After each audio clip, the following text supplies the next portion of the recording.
ஓம் நமச்சிவாய சிவாய நமகா சிவே சிவே சிவே சிவே ஓம் நமோ நாரத நாராயணாய நமகா. ஒரு சாதாரண ஓட்டுநர், வாடகைக்கு ஆட்டோ ஓட்டுநராக இருந்தவருக்கு அவருடைய கனவிலே சனீஸ்வர பகவானை நீ வைத்து பூஜை செய்யி, என்னை வைத்து பூஜை செய்யி, என்னை வைத்து பூஜை செய்ய என்று பல முறை சொல்லியதாகவும், தினமும் அவரது ஓட்டு செல்கின்ற ஆட்டோவிலே காகமானது அமர்ந்து கொண்டே சவாரி செய்யும். அப்படி பல வருடங்கள் ஓடியது. அவருக்கும் என்ன ஏது என்று ஒன்றும் புரியவில்லை. ஒன்றும் எதை பற்றியும் தெரியாது, எப்படி செய்வது என்பது தெரியாது. ஏதோ ஒரு இடத்திலே ஒரு கோயிலுக்கு செல்லும் பொழுது ஒரு சனீஸ்வர பகவானுடைய படத்தை வாங்கி வைத்து அந்த நடைபாதை, பிளாட்ஃபார்ம் என்று சொல்வார்களே, அதன் ஓரத்தில் வைத்து அதில் ஒரு கம்பியை போட்டு கட்டி அதுக்கு தினமும் ஒரு ஊதுபத்தியை கொளுத்தி வச்சுட்டு போவார். இப்படி நடந்தவர் எனக்கு திருக்கோயில் அமைப்பதற்காக உத்தரவு வந்துவிட்டதாக மேலிருந்து ஏதோ அசரீரியாக யாரோ சொல்வது போல் அவருக்கு தூக்கத்தில் கனவு கண்டார். இப்படி கண்டவரானவர் யாரையோ தேடி பிடித்து அப்படி இப்படி எனக்கு ஒரு சனீஸ்வர பகவான் வேண்டும் என்று உத்தரவாகி ஒருவரிடம் கூறினார். அவர்தான் பெங்களூரில் ஒரு நல்ல வைணவ குடும்பத்திலே, அவர்களெல்லாம் சிவனை வணங்க மாட்டார் என்று சொல்வார்களே, வைணவ குடும்பத்திலே இருக்கின்ற ஒரு அற்புதமான நபர். பெயர் அரவிந்தன்.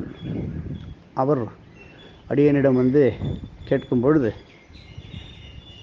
நம்மால் முடிந்த ஏற்பாடை செய்து மகாபலிபுரத்திலே தகுந்த ஸ்தபதி மூலமாக அந்த சிற்ப வேலையை செய்து அதை ஜலவாசம் 48 நாள் திருவாரூரிலே க்ஷேத்திரத்திலே போட்டு திருவாரூர் நகரத்தை எல்லாம் வலம் அந்த சனீஸ்வர பகவானது இங்கிருந்து வாகனத்திலே எடுத்து செல்லப்பட்டு திருநள்ளாறு சனீஸ்வர க்ஷேத்திரத்துக்கு திருநள்ளாறில் வைக்கப்பட்டு பூஜிக்கப்பட்டு அது பெங்களூரிலே ஒரு அற்புதமான கோபி என்கின்றவர் கார்கோ வைத்து நடத்தி கொண்டிருக்கின்றார். அவர் தனது திருக்கரங்களிலே தாங்கி கொண்டு தானே கொண்டு போய் அங்கே இறக்கி அங்கே கோயிலானது நிர்மாணம் செய்து தினமும் அதற்கு வழிபாடு.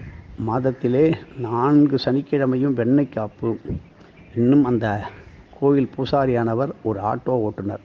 அவர் ஆட்டோ ஓட்டும் தொழிலையும் விட்டுவிட்டார். இதில் பக்தர்கள் கூடி இருக்கும்போது என்ன செய்வது, எப்படி செய்வது என்று தடுமாறிக்கொண்டு மானசீகமாக நம்பிக்கையுடன் முழு பக்தியுடன் அந்த சனீஸ்வரரை பூஜை செய்கின்றார்.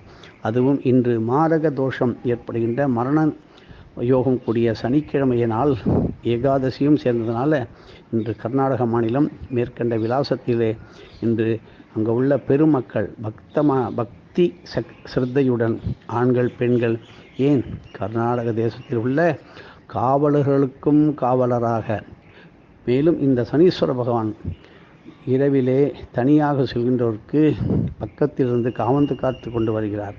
அங்கே ஒரு தடவை அந்த சனீஸ்வர பகவானை யார் ஒருத்தர் போய், அதுவும் இன்று போய் வணங்குகிறவர்களுக்கு உயர் அதிகாரிகள், மாநிலத்தை நிர்வகிக்கின்ற மந்திரிகள், ராஜாக்கள் மற்றும் பல துறை, குறிப்பாக நீதித்துறை காவல்துறையில் உள்ளவர்கள் மேன்மேலும் புகழ்ச்சியும் நல்ல சந்தோஷமும் கிடைக்கின்ற ஒரு அனுபவத்தை பெற்று வருகின்றார்கள்.